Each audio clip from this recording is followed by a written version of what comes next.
everyone. So as you can see, I'm not at the horses. Weather has been horrible lately. I've tried to film this video twice at the horses, but you could not even hear me because the wind was so strong that you only heard the wind whistling in the videos. If you saw my Instagram post yesterday, I already let you guys know what this video is going to be about. It's going to be about how I met Dougal. I posted a picture of a horse that was definitely not Dougal. Her name was Lilly, and in 2016 I bought her from a girl who got her off the track. She was a racehorse, she was a thoroughbred. My plan with her was to educate her and make her a dressage horse. It was a little project for me, and she was the sweetest thing on the ground. But as soon as you asked her to take a contact, she just reared. If it was on the lunge, if you were double lunging her and try to get a contact, she would rear, and she wouldn't just rear a little bit, she reared and flipped over. So it was quite dangerous riding her, and every time I was riding her and I noticed she would rear, I was always a bit panicky. I mean, I stayed calm and stuff, but it was hard, it was challenging for myself. Often it was very frustrating. We had her checked out by so many professionals. She had the vet checking her out, she had a body worker checking her out, chiropractor, a saddle fitter checking the saddle. She was just not happy. So one day I took her to Pony Club, which was the day before she died. Took her to Pony Club, and the instructor there, she felt very sorry for me, because my horse just had its head up in the air really high. I couldn't do anything. I had to ride her purely with my seat, because as soon as I was doing anything with my rein, her head went up higher and almost flicked me in the nose. Actually did flick me in the nose. The rein got stuck on the bridle. I don't know, I can't remember how, to be honest, but I wanted to unflick it, and when I did that she freaked out because something happened on her bed, and she hit me in the head, and I actually still have a scar in my mouth because I bit my lip when she did it, which was the only, like, she didn't break my nose or anything. The thing that was bleeding was my mouth because she kind of made me bite my lip. I was a bit dizzy. I first didn't want to get off, but I was sitting there just standing with her calmly. She was fine. She didn't panic and run off or anything. She just ripped her head up and hit me in the face. So I was standing there for a few minutes. Tasting blood is a thing I just can't do. So my mouth filled with blood, and I just got more and more dizzy and was getting very sick, and I was like, okay, I probably should get off this horse right now. So I hopped off my horse, and the people around were so kind and took Lilly away from me and brought her to the yard, untagged her and put her rug back on and just let her stay in the yard. And I then, while all that happened, I went into the clubhouse and got some water to just flush the whole blood out, because it made me really, really sick.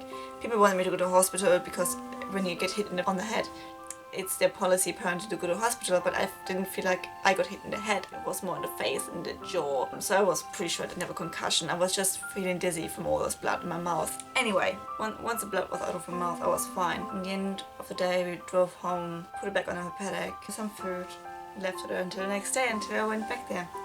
So went back to Lilly. I was a bit upset from the day before still, and thought, okay, well, I'm just gonna lunge her. I didn't feel like riding still, so I lunged her and I put side reins in. Lunging with side reins. I've never lunged her with side reins before. If I would have known what happens next, I would probably not have done it with her ever. So I put the side reins in, was totally fine. I warmed her up in a nice walk with a long side rein. She was fine.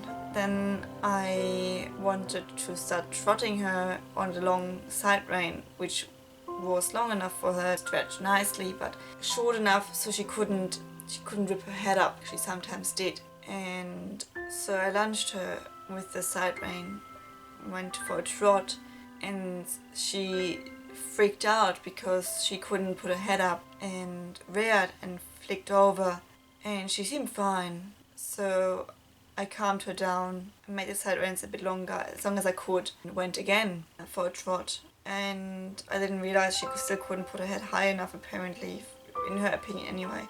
Or there was a slightest bit of restriction, or I can't remember exactly. She reared again, she flipped over again. This time she didn't get up. She didn't get up. Sorry guys, I was freaked, screaming for help.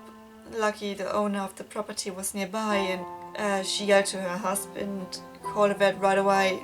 And she ran over to me, and Lily was just lying there. She was just lying there. She was not moving. Nothing moved except her chest. But it was not like normal breathtaking chest movements. It was getting weaker with every breath. The vet was there no time and checked her out and said, "I'm very sorry to tell you this, but your horse is gone." Until this day I blame myself for it, to be honest, because if I would have stopped after the first time she hadn't freaked out and did that, and would have just taken the side reins totally off, or if I would not even have started to lunge her with side reins, that all those things wouldn't have happened. But then again, they might not have happened on that day, but they might have happened any other day she did it, because it was happening so often. It was just a freak accident. Anyway, it leads to a good story. I was very upset that day, obviously. I was upset for days. I actually didn't go to work for the rest of the whole week. A few weeks later, I went to a pony club meeting, and people there said that the instructor who was there on the day, she told them to give me the message that she has a couple of horses that need working, and if I want to, I'm very welcome to come over and ride her horses. At the time I was not ready to ride other horses, so I did contact her a couple of weeks after that. I told her I would love to come around and have a look and see what it leads to. It took a while till I actually got over there. I went over for my first ride on a grey horse, a grey warm blood. I'm not gonna say names just in case the people don't like it. So it was just a grey warm blood, a lovely horse, very big. And I was riding him, and for the first time since I bought Lily, I felt like riding is fun. Riding is relaxing. Riding doesn't have to be always waiting for something to happen, because that horse was just the calmest thing in the world, and I got my confidence back quite fast. Quite soon after that, by that time my instructor, she said, "Hey, if you want you can ride the other horse as well." And the other horse was Dougal. And I was riding him first time, and she was obviously watching me and making sure I do everything the way she wants me to do it, because he was a young horse. He was 5 at the time. Yeah, and I was riding him the first time, and I fell in love with the way he felt. I really loved riding him. I wasn't ready to buy a horse, but I really enjoyed riding those two horses, because both of them, they were so good. I felt just so confident on those two horses.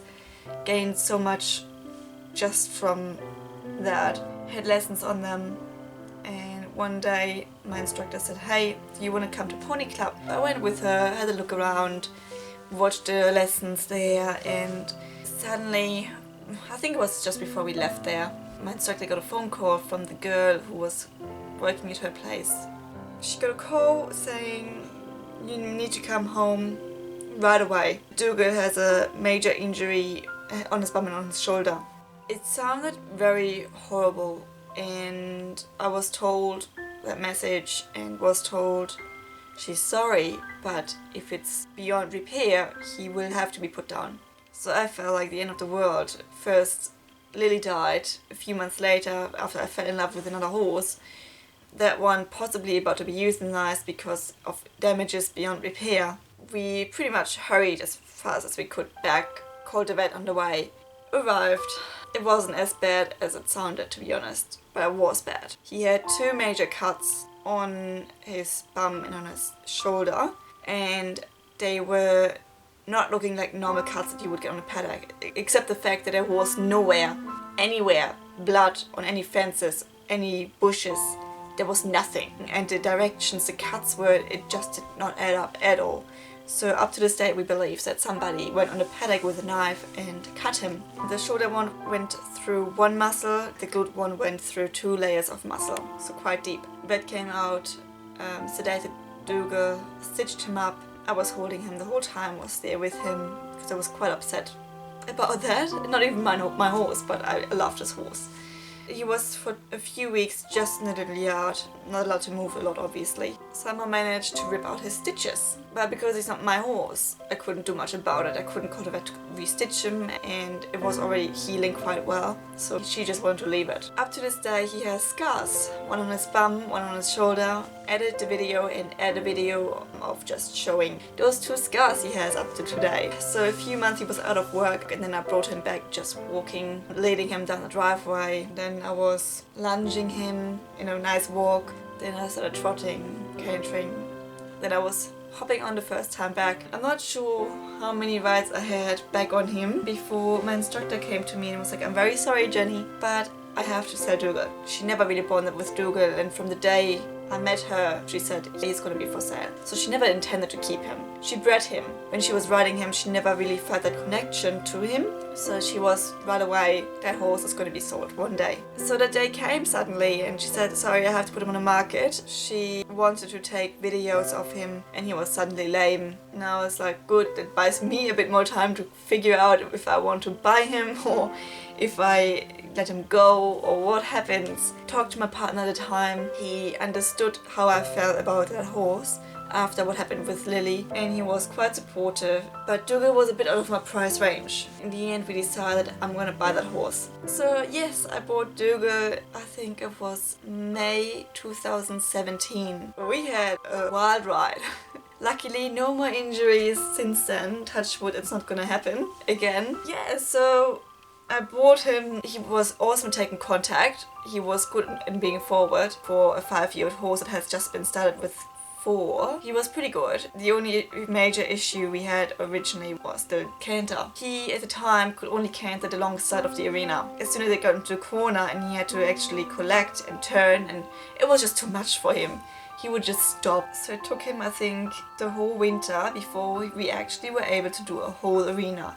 But I had an instructor change recently, and the goal for this season is unknown at this stage. I will let him know once I had a chat to my instructor and once we had a good talk about what is achievable, what is not achievable, and we will go from there. And that was it for the video. I hope you enjoyed it. I hope I didn't talk too long and too much. It's a bit of a ride.